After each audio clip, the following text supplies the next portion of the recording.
Coming up, the politics of hurricanes. I'm going to chronicle the heroic actions of the so-called Redneck Rescue team, which is doing the job that FEMA isn't. A political commentator, Caitlin Sinclair, who's a spokeswoman for Turning Point Action, joins me. We're going to talk about hurricanes, the Kamala Harris 60 Minutes interview, and other issues of the day. Hey, if you're watching on Rumble or YouTube, listening on Apple, Google, or Spotify, please subscribe to my channel. This is the Dinesh D'Souza podcast.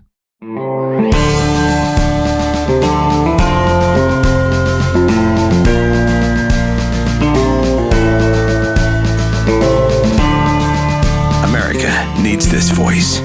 The times are crazy. In a time of confusion, division, and lies, we need a brave voice of reason, understanding, and truth. This is the Dinesh D'Souza podcast. I want to talk about the politics of hurricanes.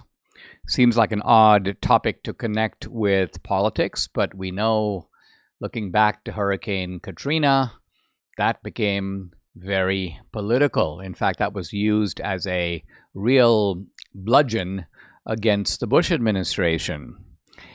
And now we have not just a hurricane, Helene, and a wake of damage caused particularly in North Carolina, also parts of Tennessee, but a new one that is scheduled to hit really tonight and sweep across Florida, drenching most of Florida with either rain or wind, but then also hitting hard in certain parts of Florida and making its way across the state. Now, all of this is coming at a time when the Biden administration, the Biden-Harris administration, and its agency called FEMA, the Federal Emergency Management Agency, are claiming a certain type, they're claiming simultaneously that they don't have any more money, they're out of resources, and that they're doing an amazing job. And both these claims are being broadcast and echoed by the major media. And really both are false. They're doing a horrible job, and they have misallocated resources. So the only reason that they're short is they have other priorities. The FEMA has been boasting on its own website for many months that they have all these programs for illegals. And if you look at their headlines, the things that FEMA is boasting about, giant amounts of resources are going to relocate people, open up migrant shelters, provide assistance of various sorts. Now, if you think about it, that's not really emergency management at all. In other words, when you create a crisis, you let people in the country in giant numbers, and then you go, oh, we don't know what to do with them. Let's bring in FEMA. FEMA was set up by Congress as an agency to deal with natural disasters, to deal with emergencies that could not have been anticipated. It's a kind of a protective relief fund. And yet, now we know that the government has been doing to FEMA kind of what they do to a lot of other government agencies. They ransack the money and they spend it, they loot it, and they spend it on other things that they want to do, so that now, inconveniently, when you have Helene, they're like, we're kind of out of cash. And on top of it, we have Milton, which is seemingly worse than Helene. I think Debbie keeps track of these things, so she knows a little more than me if it's now a 5 or it's now a 4, but it's somewhere in that range, and it's going to be a destructive hurricane. In fact, I think I saw the mayor of Tampa in a clip that was on social media where she was basically saying, hey, listen, if you stay where you are, you will die. So this is a rather grim warning that there is going to be casualties and there is going to be a lot of damage. And that means there's going to be more demands on FEMA. Now, when FEMA doesn't do its job, and we're not just talking about the lack of resources, the other problem with FEMA is they have all these bureaucratic regulations. I mentioned one on the podcast yesterday or the day before. They come across a big sign that says road closed. Now, there's a lot of people on the other side of that sign that are in distress and need help, but FEMA's like, oh, sorry, road closed. We can't get our vehicles across that. The road is closed. Now, all the other private rescue people and the churches are like, don't be crazy. We're in a disaster zone. Just go around the road closed sign and you'll find all kinds of people that need help. But FEMA won't do it. They refuse to do it. And this, to me, is, summarizes in a single anecdote the nature of bureaucracy, everywhere. Bureaucracy operates as if the bureaucrat is brainless. And often the bureaucrat is brainless. So the bureaucracy creates a script. I mean, we see this in all. This is not, by the way, limited to government bureaucracy. You notice that sometimes when people who are representing an airline or a telemarketing company call you, it's quite obvious that what they're saying is mechanical. Good evening, sir. I hope you are doing well. Thank you very much. So am I. Blah, blah, blah, blah, blah. And if you take them off their script, they get really flustered because they're trying to bring you right back to the script, and they have been trained, stay on the script.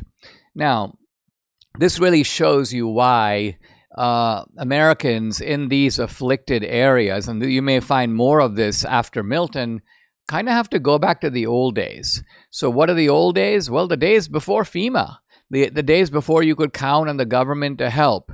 And there's a kind of remarkable story here. Debbie drew this to my attention from the New York Post. Special ops vets form Redneck Air Force to ferry aid into the North Carolina mountains after the feds come up short. And hundreds of special operations personnel in North Carolina form their own homegrown rescue and supply operation. They have grown tired of waiting for the government to get its act together. That's a polite way of saying that the government is not going to get its act together at all. And an ex-Green Beret named Adam Smith, interesting name, basically says, who's FEMA? Yeah, he goes on to say, this disaster has definitively proven without a shadow of a doubt FEMA's incompetence and incapability. Now, I'm not entirely sure that this is mere incompetence and incapability, by which I mean that there has been some speculation coming not from the Republican but from the Democratic side that there are political benefits to this hurricane for Kamala Harris. Why? Because if the hurricane is hitting mainly Trump areas in Trump states, it could suppress the Trump vote.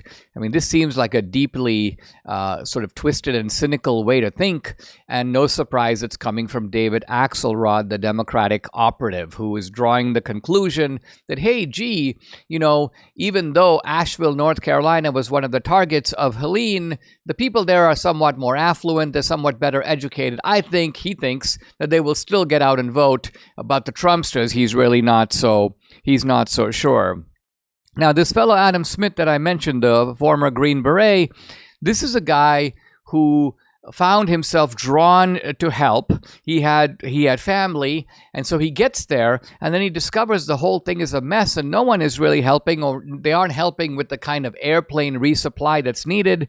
So what does he do? He gets connected with the Harley-Davidson dealership, which has a fleet of 35 helicopters. And they've created this thing called the Redneck Air Force. It's really kind of crazy. Now, you might say, wait a minute, how does a Harley-Davidson dealership have 35 helicopters? Well, the answer is that this part of North Carolina is a military community. And so you have military guys, a lot of vets in the area. And so there are a lot of people here who have the skill and the training. They know how to fly small planes. They know how to deliver supplies. They're current and former soldiers. And in some cases, they have their own aircraft.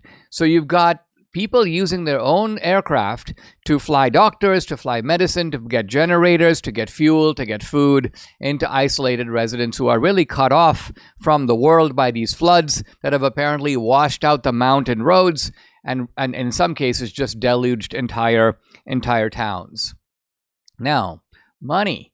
Where do you get money to do something like this? Well, apparently these dudes have set up a GoFundMe page. They've raised, at least as of the New York Post count, some $200,000. And that is the, well, to me, relatively meager amount that is being used to fund this operation. So think of the contrast. The government has millions, in fact, tens of millions of dollars allocated to disaster relief.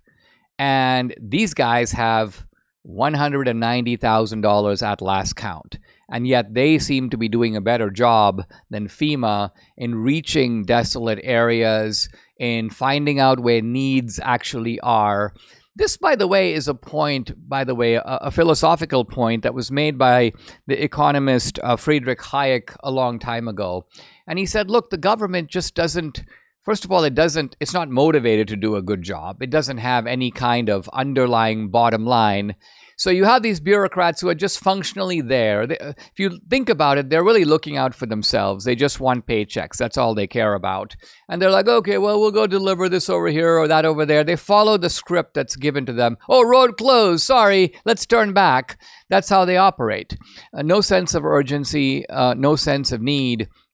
But Hayek's point is this: while the government is trying to run all of this with a sort of rule book, very often from some centralized location where they don't know what's going on, Hayek goes, the guy who lives at Lexington and 37th Street, or the guy who lives at 122nd Street and Broadway, that guy actually knows what's going on right around there. And similarly, the people here who live in North Carolina, near the mountains, they know the territory, they know the routes, they know the roads that are closed and the ones that are open, they know the points of access, they realize that they can get a plane over here but not over there.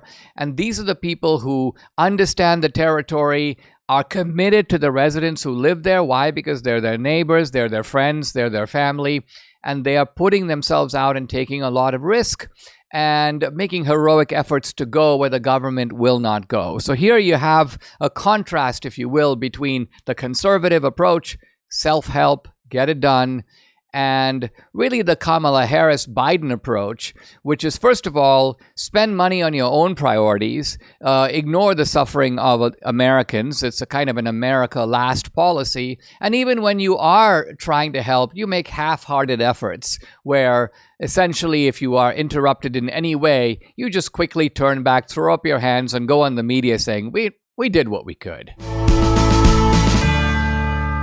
FDNY firefighter Daniel Foley assisted in rescue and recovery efforts at Ground Zero. But Daniel couldn't have known then that his heroism would cost him his life. More than 18 years later, his death, like so many others, resulted from 9/11-related illnesses caused by the toxic dust that formed when the Twin Towers collapsed. Victims and first responders are still suffering and dying from 9/11, and yet children in this nation are growing up unaware of America's darkest day.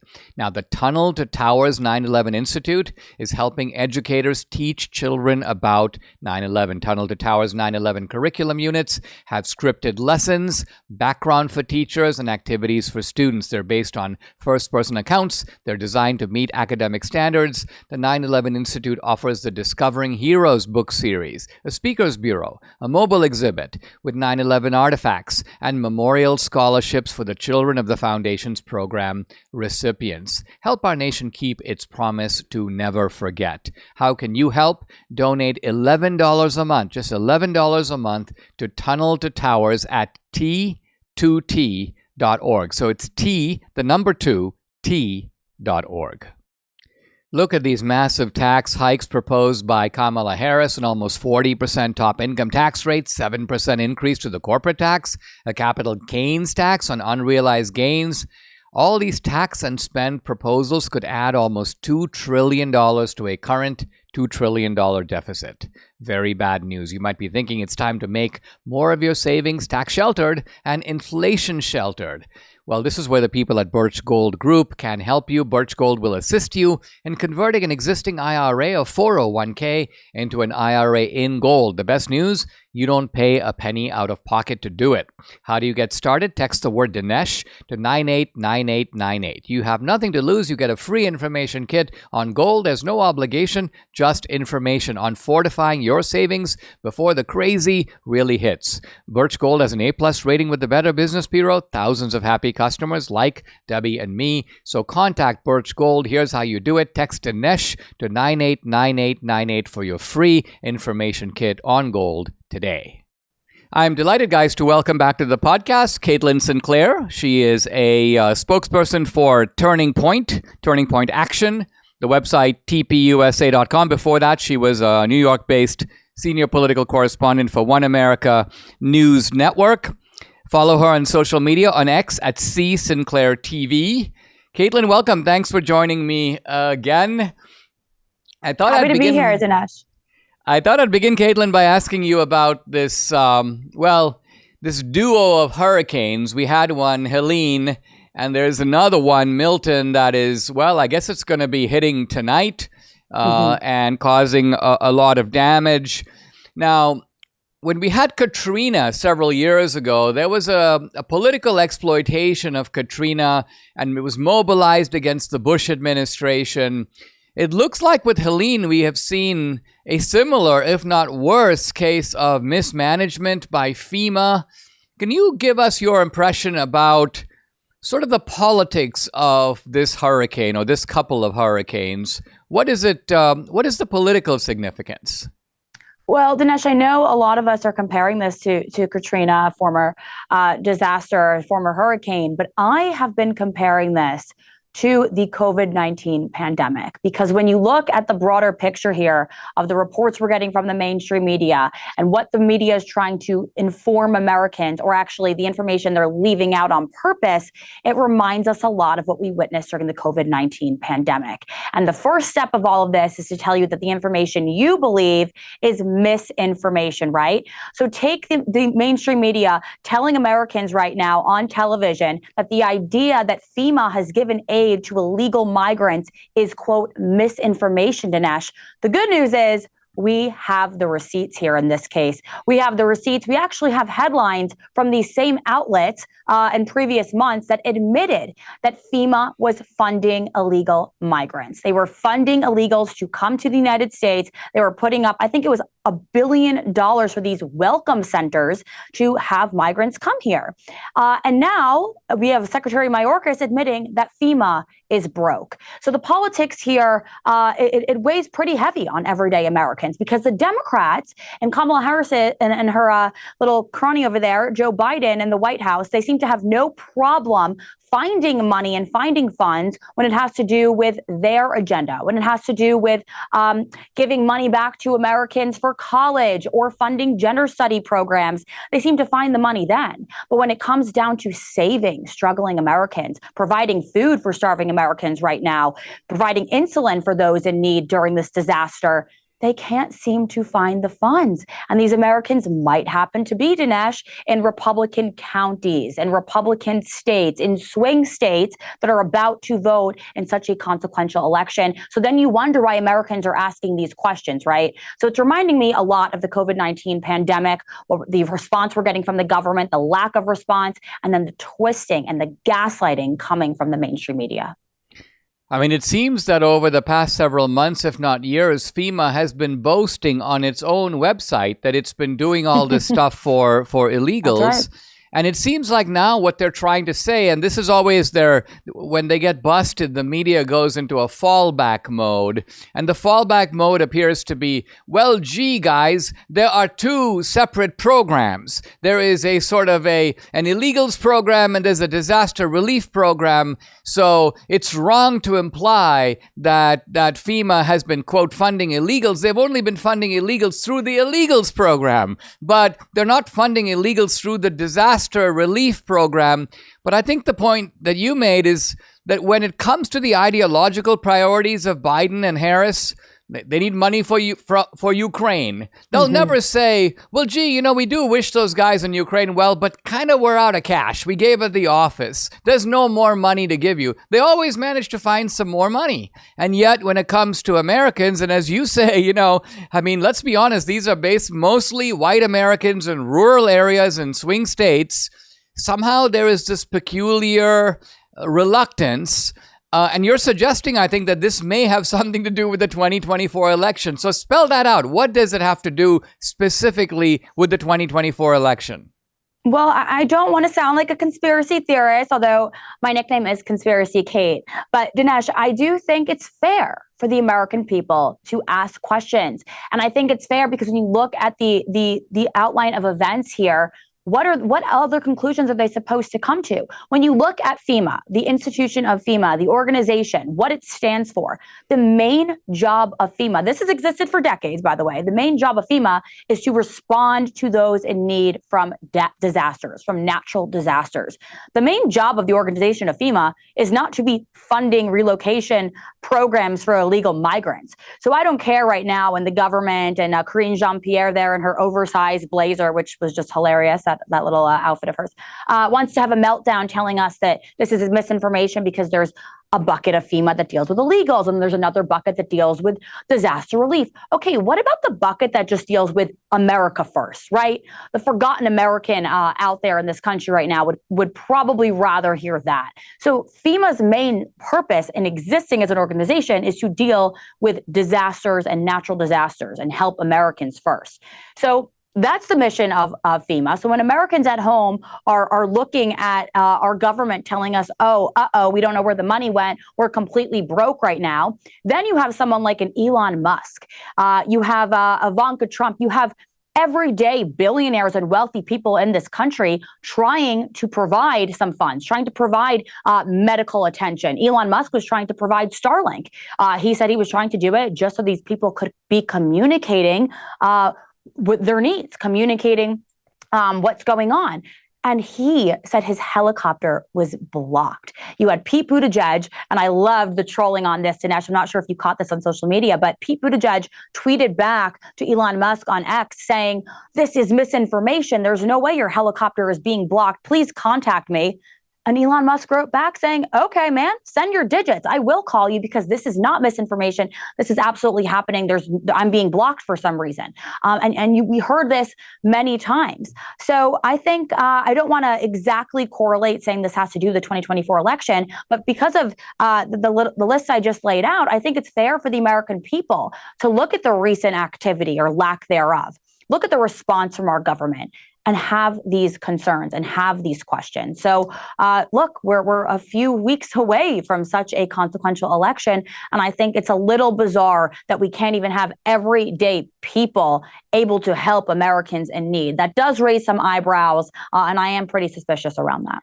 I mean, the Democratic political operative David Axelrod, I'm not sure if you saw this, but he was on his podcast a couple of days ago, and he said this. He goes, listen, there are some rather upper middle class and wealthier and better educated people in Asheville, North Carolina, and they've been hit by the hurricane, and so have a lot of the rural counties. He goes, but the good news about the educated, wealthier people is they're going to be able to still get out and vote, and those are votes that are more likely to go to Kamala Harris. What he was implying is that the more down and out Americans who might essentially be flat on their back because of Helene are not going to be able to vote as easily, and those are Trump voters. So he was making the point, he was making it analytically that, hey, this could be a net plus for the Harris campaign.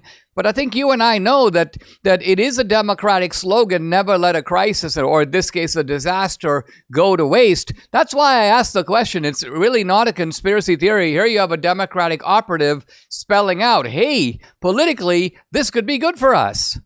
Yeah, of course. And again, that's why it reminds us so much, if you're really paying attention, not only of Katrina, but of the COVID-19 pandemic. And the Democrats, oh boy, did they monopolize on that. And so look, now we're 20-something days away, I believe now. You have Donald Trump, a former president, using his own hotel, Trump Doral, down in Florida, to now house some of these linemen who are going to be used to help Americans during this next hurricane. And he's doing that of the goodness of his heart. I mean, truly a man for the people. But the mainstream media, Dinesh, they won't cover that. Pretty amazing. Let's take a pause. We'll be back with Caitlin Sinclair. I want to talk about Kamala's interview on 60 Minutes. I want you to order from Balance of Nature, but hang on until you hear the information I'm about to give you. If you go to balanceofnature.com to buy their popular fruits and veggies in a capsule, these are the fruit and veggie supplements, a discount offer will pop up. It may say 20 or 25% off your first order. Well, don't click that. Why? Because if you use my promo code, you'll get 35% off your first order plus free shipping. So what's that promo code? It's just the word America. Use the code and save big. Here's another bonus. Balance of Nature has a risk-free money-back guarantee. So go ahead, find out for yourself what I already know. There's simply no other product out there like Balance of Nature when it comes to fruit and veggie supplements. Whether you order online or call them direct, you got to use promo code America to get the special offer, 35% off plus free shipping. Here's the number to call, 800-246-8751. Again, it's 800-246-8751. Or you can go to balanceofnature.com. When you use discount code America, you'll get 35% off and free shipping. Are you feeling overwhelmed by the increasing cost of health insurance? Have you had enough of not having control over your healthcare dollars? Introducing Share Right. It's healthcare done the right way. At Share Right, you're not just a number, you're part of a caring community. And forget about paying excessive premiums. With Share Right, you stand to save 30 to 50% compared to health insurance. So think about what you could do with all those savings. But it's more than just savings. Share Right ensures you have access to the care you deserve precisely when you need it, from routine checkups to unexpected emergencies. With Share Right, your healthcare is their top priority. Empower yourself today. Take control of your healthcare costs. Visit shareright.org/Dinesh to learn more. See how much you can save. Visit shareright.org/Dinesh. That's shareright.org/Dinesh for healthcare done the right way. I'm back with political commentator Caitlin Sinclair, spokeswoman for Turning Point Action, the website tpusa.com. Follow her on X at @CSinclairTV. Caitlin, let's pivot to another topic that is pretty fascinating here, and that is the interview that was done with Kamala Harris and 60 Minutes. Now, let's start by talking not about the content of what Kamala said, but about an amazing decision on the part of 60 Minutes to edit Kamala's interview. At one point, she's asked a question about Israel. She gives an absolutely nonsensical answer. Essentially, what they do is delete that answer, pull some comments that she made in another part of the interview, insert it after the Israel question. I mean, this is something that a campaign might do if they're making a commercial. But for 60 Minutes to do it, it seems would be to completely decimate their public credibility, because people have figured this out. People are now all over it. But doesn't it show, Caitlin, that we have just gone beyond the issue of the mainstream media being biased or one-sided or kind of angling for Kamala Harris to win? They have become full-on propaganda organs for the Democratic nominee. Absolutely, Dinesh. The mainstream media absolutely has shown this. And this is such an example where it's shown so poignantly, right? And I want to point out what also happened in recent days. With 60 Minutes was set to interview Kamala Harris. That interview happened. They also extended the invite to former President Donald Trump. And Donald Trump said he would accept the invitation. His campaign said they would accept the invitation, except the former president wanted an apology from journalist Leslie Stahl, who he did an interview with. If your viewers will remember, he did an interview with around this same time during the last election. And what happened during that interview, again, if your listeners remember this, is the Hunter Biden laptop came up. And this is a really important point, I think, if you're following politics and the consequences of doing big interviews like this. I mean, 60 Minutes has millions of viewers that still watch their programming. So the consequences of doing interviews like this, right? Donald Trump puts himself pretty much in front of people that disagree with him all the time. He puts himself in front of the mainstream media doing these debates. But during the last election, when he did this interview with Leslie Stahl and the Hunter Biden laptop came up, she discredited him. She said that everything about the Hunter Biden laptop had already been investigated and discredited, and it was misinformation. And if there's pundits that agree with this, if you look at that interview and the timing of it coming out right before the election, people would say that that could have been one of the main reasons that Donald Trump lost the last election, because of the numbers that watch 60 Minutes, the millions of viewers that watch 60 Minutes. And when you look at the last election, it was an election that came down to margins. You know this, Dinesh. And that's what we're expecting for this upcoming election. This will be an election that comes down to margins. It will be an election that comes down to your one family member, your one community leader, that one family member that you haven't spoken to in years. So again, the consequences here are very heavy. Donald Trump wanted a public apology, rightfully so. Rightfully so. And I think all conservatives on social media that were canceled, quite frankly, that were censored during that time when we were talking about the Hunter Biden laptop. I mean, damn, I think we all deserve an apology, because of course that laptop was real. No one can even deny that now, including Leslie Stahl herself and all the snowflakes over at 60 Minutes. So I think it was I think there's an important point to make about the 60 Minutes interview. And boy, were they upset that Donald Trump evidently denied doing the interview because of that reason. But Kamala Harris doing this interview and then having them chop it up like that. The good news is, Dinesh, if you are paying attention right now, I know there's such doom and gloom right now in this country. Missiles are flying. We're on the brink of World War III. We have natural disasters that are destroying the livelihoods of the American people. But the good news is, we are in a better position than we were in 2016, than we were in 2020. There is hope that exists right now. And I'll tell your viewers why. For a few reasons. Number one, look at the information that we're able to access and the conversations and the narratives that we're able to have access to and dialogue that we're able to engage in that we weren't able to do in 2020. And a lot of this is credited to Elon Musk buying the Twitter platform, the X platform that we're all able to see these videos. Look at the what we just alluded to earlier about FEMA and the mainstream media calling it misinformation that FEMA was giving money to fund illegals coming into the United States. We were all easily able to put out the receipts and the old headlines and the old reports coming out of NBC, coming out of these same mainstream media reporters' mouths a few months ago. We were easily able to debunk that and fight back because of a platform like X. So there's that reason why we're in a better place than previous years. The other reason is everyday normies, everyday normal Americans are waking up. They're looking at a 60 Minutes interview. They're able to see the edits and how chopped up it is. And they immediately don't believe a word that this mainstream media machine is putting out.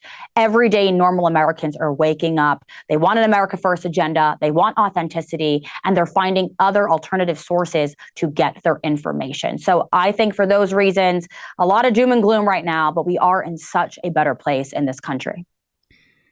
I mean, you're right that the mainstream media is digging in even further. I mean, I just saw Scott Pelley of 60 Minutes, and he basically said, yeah, Trump wanted Leslie Stahl to apologize because he said that that she said that the Hunter Biden laptop was Russian disinformation, that she didn't say that. Now, this is a kind of way of trying to split hairs, but the bottom line of it is she was buying into the propaganda line of the moment, which was, don't believe the laptop. We don't know if it's Hunter Biden's laptop. We can't trust any of the information on it. Somehow the laptop ended in the hands of Giuliani and Bannon, implying that they might have tampered with it. So Trump was completely right. And all you have to do is look at the Leslie Stahl interview, which is available, and see, whoa, CBS is lying about it. But see, I think that they're counting on the fact that a lot of the swing voters, if you will, people who are not into politics, don't have access to conservative media. They don't consume, they're not on Breitbart, they don't listen to Fox News or any of the other conservative sites. They only get the diet of propaganda from the mainstream media. But I think what you're saying is that people are still smart enough that they smell a rat and they do a little bit of checking and they're becoming justifiably distrustful of what the mainstream media is telling them. And that puts us in a better position now than we were in 4 years ago. Is that right? I think more and more people. I wish it was the mass majority of this country, but I think you have more and more people doing that. I think you have more people just in general, Dinesh, waking up to the lies and the levels of deception that they have witnessed, just questioning things that they've been told for years, right? Questioning the everyday narratives, questioning the three-letter agencies that we've just been brainwashed into believing and trusting full-heartedly. I think you have everyday people doing just that. And that's when it comes to the mainstream media. That's when it comes to big tech. It's when it comes to big pharma and big food. It's happening on a broader scale. And I can speak for my generation, the millennials, and the generation coming up behind me, which is the Gen Zers. And those are the people I can speak to because we've grown up, Dinesh, with social media and this highly curated world. We're a little bit more able to sniff through the BS, excuse my language, but because we grew up in this highly edited, highly curated social media landscape, we're able to quickly pick up, oh, wait a minute, that's been edited. Oh, wait a minute, that doesn't look quite right. Why? And ask the question. So it is my generation and the younger generations, I should say, that are doing a really good job at this. And that's why you see so many young people coming out for Donald Trump. And I think it's going to be my generation that really does pave the way. If you had to, we're not very far from the election, right? We're under 4 weeks from the election now. What is your call on how young people will kind of come out on this and also on the ultimate outcome? It's been such a turbulent lead up to the election, and maybe we're not done with October surprises or even early November surprises. But do you think Trump is looking pretty good, and how do you think he will hold up among young people? Look, I think he is looking good for the young generations, especially the males out there, is something that I've been looking into and just really researching. And because when you do break it down, it's the young men in this country that want to take this country back. They want to take this country back to the core principles and values that once made this country so prosperous and so made people so proud to say they were Americans, right? And that includes having God and faith as centerpieces. That includes focusing on the family unit. That includes an America First agenda. That includes admitting that there's only two genders, that capitalism is not a bad word, and that we all need to be in this fight together. So the males in this country, the young males of the young generations, it's going to be up to them, up to the fraternity brothers. You know, things are bad in this country when we're leaving it up to the fraternity brothers to save, Dinesh. But we are. It's the young people that really want to fight for this country because we are the ones suffering. Now, I will say, I think the Trump camp can do something here with the next 20-something days. And I think they could focus more on the MAHA movement to get maybe some of those females on board, to maybe potentially bridge that gender gap that we see existing with both of the candidates right now, right? I think MAHA, Making America Healthy Again, is a great message to engage the females, to just make things less political, because it's truly not a red versus blue issue. It's not Republican versus Democrat. Making America Healthy Again affects all of us, and it affects the young mom, right? It affects the young single female that's looking to start a family in the future. It affects all of us. It affects the young generations that are witnessing some of the most disgusting numbers that we've ever seen in history. The highest rate of metabolic dysfunction, obesity, depression, anxiety that exists for the young generations. The lowest fertility rates that have existed not only in this country, but in history across the world right now. That's what's happening to my generation. So I think that would be a great message to focus on in the next 20-something days. I think overall, when you look at what's happening now with these natural disasters, again, Americans are asking questions, rightfully so. Now, they're putting Kamala Harris on this little media blitz, media tour, whatever they're calling it. Call Her Daddy podcast, 60 Minutes, The View, which don't know who the heck is watching that. But this is a little media tour that she's taking and completely botching. So I think Americans are also asking, is that on purpose? Because look, it's almost as if it's working. We are all talking about her interviews. We're all talking about how horrible she did on the 60-minute interview. The out of touch sentiment behind her going on the Call Her Daddy podcast, a sex podcast. And that's what the mainstream media is trying to divert us from pointing out. But it's what we're talking about on social media. It's what everyone's focused on. So what are they doing? That's what you have to ask. What is the machine doing behind the scenes? Are they focusing on early voting? Is some rigging already going on? So Americans are also asking those questions. Again, rightfully so. We have a reason to be asking these questions. The collapse of Rome, right? What did they do? They put the circus on to distract people. And I think that's what we pay attention to with this deep state and this machine that we Americans, again, are now awake to. What's really going on? Because when they have the circus and the monkeys running around, I think Americans are now more susceptible to asking the right questions. What's going on behind the scenes? So as far as Donald Trump doing well with young people, I'm very hopeful about that. As far as the overall results of this election, I think the next 20-something days will actually have a huge effect. So keep your head on a swivel. Yeah, absolutely. Guys, I've been talking to Caitlin Sinclair, spokeswoman for Turning Point, the website tpusa.com. Follow her on X at @CSinclairTV. Caitlin, thanks very much for joining me. God bless. Thank you. Mike Lindell is such a good guy. He has a heart of gold. Mike and MyPillow love giving back to those in need. They've just sent a truckload of 14,000 MyPillows to those impacted by Hurricane Helene.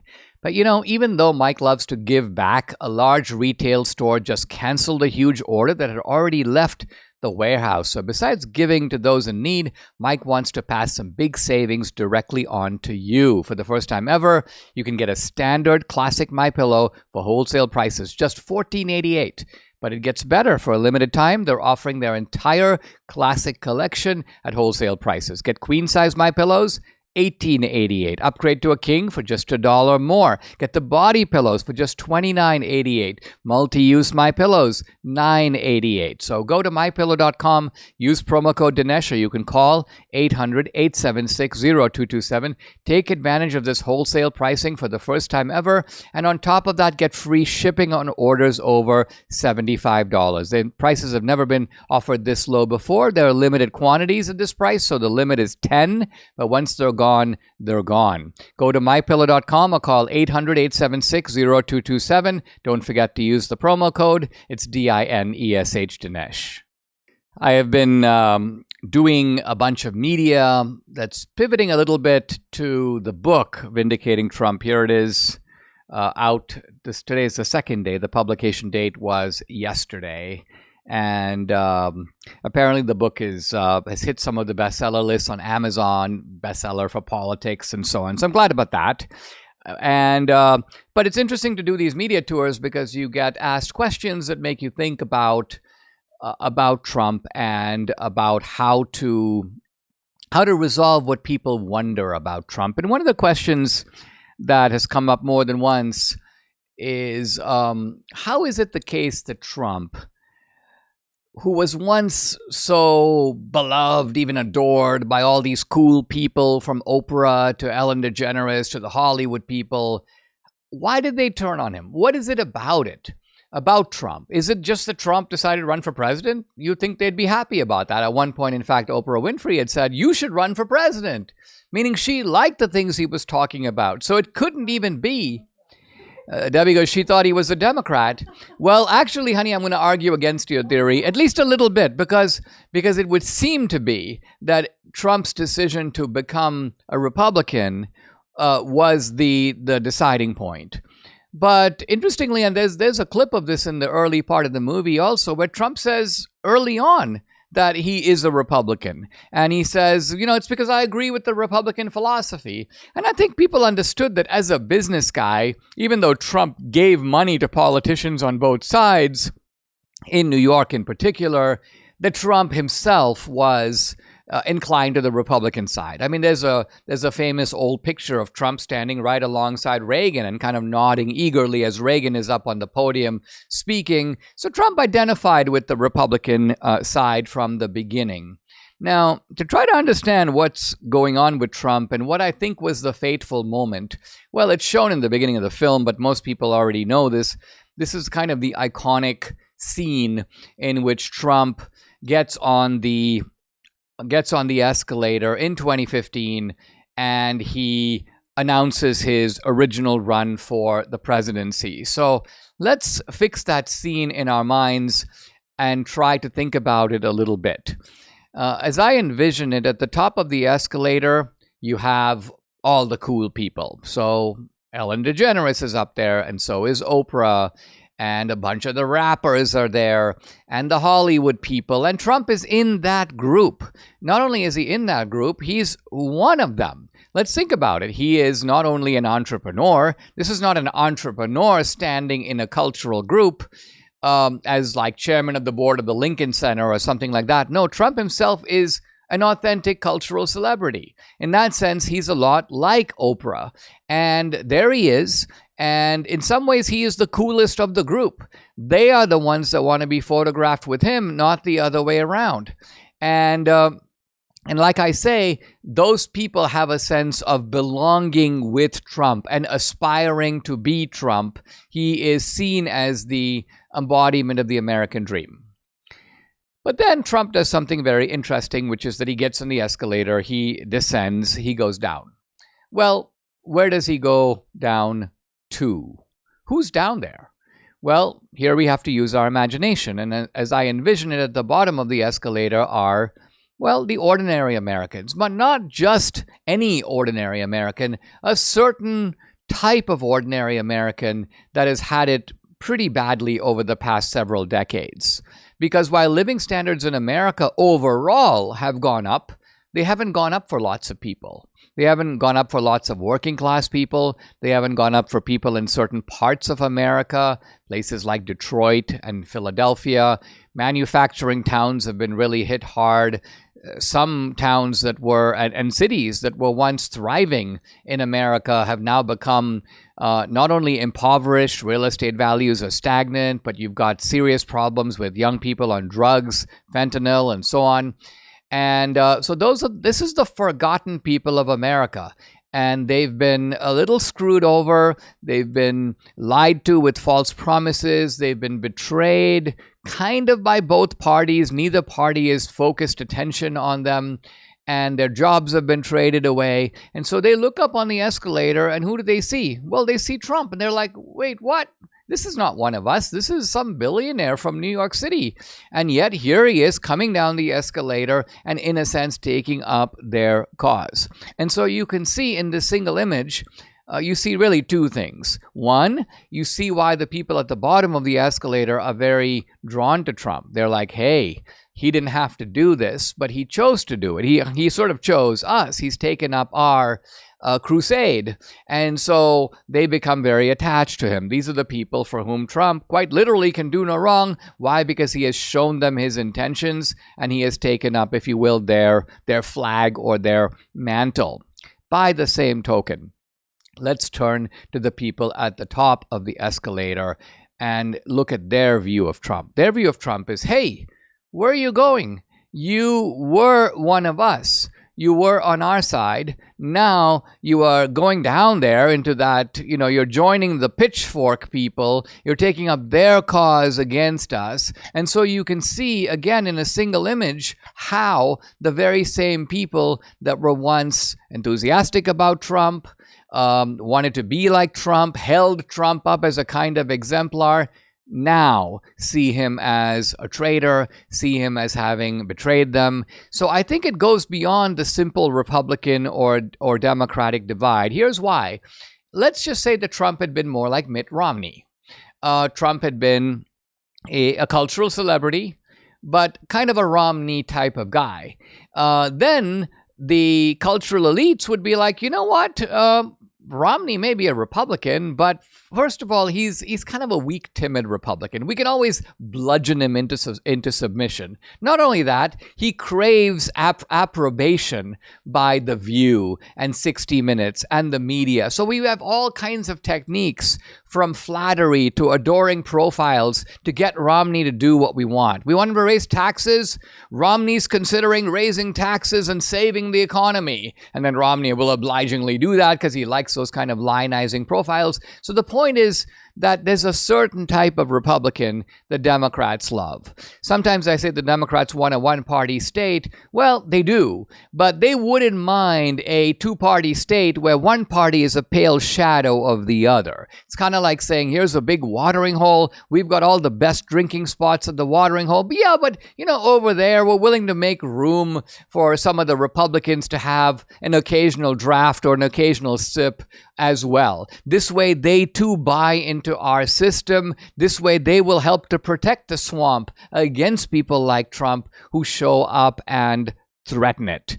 So I think that this iconic scene of Trump coming down the escalator captures, in a way, tells a story unto itself. And it helps to explain both the people who are attached to Trump and how some of the fans of Trump turned into haters. I want to make one further point about Trump and Lincoln that just occurred to me in talking on these media interviews, because we draw a number of connections between Trump and Lincoln, both in the film, and then I also do it in the book.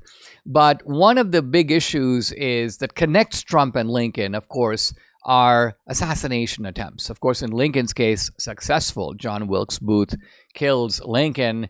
With Trump, we've had 2 assassination attempts, thankfully unsuccessful. But it's very interesting what John Wilkes Booth says when he shoots Lincoln. He could have just run away, but he doesn't do that. He jumps onto the stage and he shouts a Latin phrase, Sic Semper Tyrannis, but what it means is, this is the way it goes with tyrants. So isn't that interesting? What he means is that from his point of view, from the Democrats' point of view, he's a Confederate Democrat, he means Lincoln is a tyrant. And what he's basically doing is he's taking credit. He's saying, in effect, I am the tyrant slayer. I'm the guy who is helping the country in getting rid of tyrants. Now, I bet you that this is exactly what the would-be assassins of Trump are thinking. They have been poisoned by years of Democratic rhetoric, just in the same way that John Wilkes Booth was poisoned. He was poisoned by the rhetoric that said Lincoln is a dictator. Lincoln is a tyrant. You will be a hero if you get rid of the tyrant. And he's like, yeah, I want to be a hero. I'm a kook, but I'll do it. And the same, I think, could be said of Thomas Crooks. The same could be said about Ruth, the pro-Ukraine guy, that these are guys who saw Trump as a tyrant. Why? Because they have been subjected to a nonstop diet of propaganda to this effect.